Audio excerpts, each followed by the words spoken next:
you are comfortable with needles? Not me. No. People with diabetes have to deal with needles on a daily basis.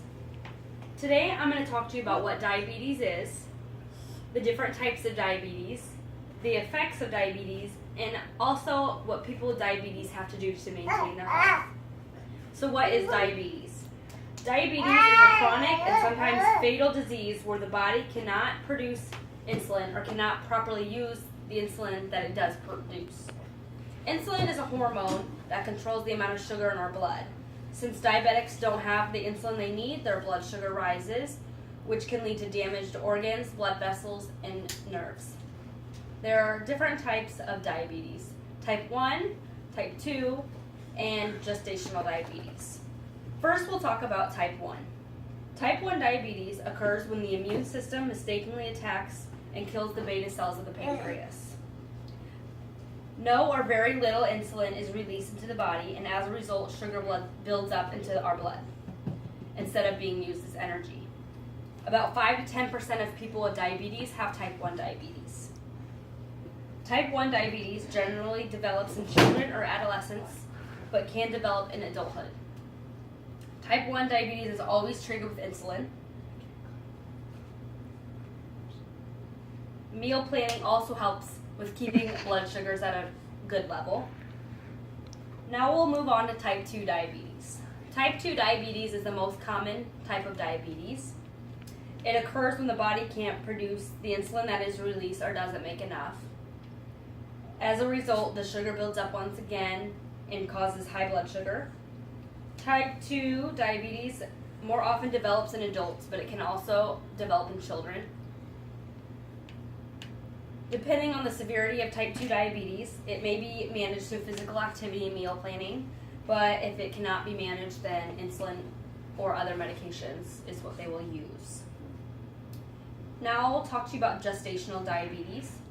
Gestational diabetes is the type of diabetes that happens during pregnancy. It is a temporary condition, and it affects approximately 2 to 4% of all pregnancies.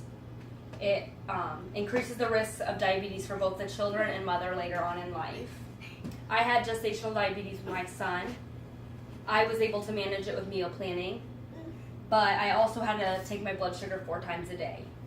If I wouldn't been able to manage my blood sugar, I would have had to take insulin. Now I'm going to talk to you about the effects of diabetes. Some of the major effects of uncontrolled diabetes is stroke, heart disease, damaged blood vessels, bacterial infections, and glaucoma.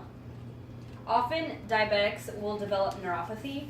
Neuropathy is when the nerves lose feeling and you will tend to not feel your limbs. They tend to not notice if they get injured or get a blister from tight shoes. What can start as a blister can turn into having your leg amputated. I've seen this firsthand working in the hospital. I work on a diabetic floor, and I've had many patients that have had to have amputations due to ulcers developing. Now I'm going to talk to you about living with diabetes. All of this information can seem very scary, but diabetes is manageable, and you can live a healthy and long life with diabetes. Your diabetes can be controlled with a healthy diet, exercise, or medication if needed. Your doctor will talk to you about when you need your insulin and how much insulin is needed.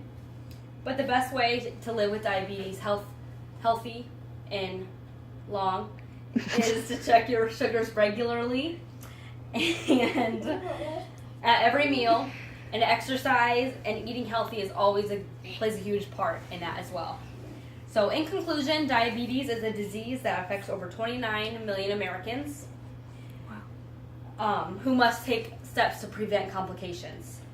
We have discussed what diabetes is, different types of diabetes, the effects and complications of diabetes, and what you can do to live a healthy life with diabetes. I hope after hearing my speech you can have a better understanding about the disease and how serious it can be. Thanks.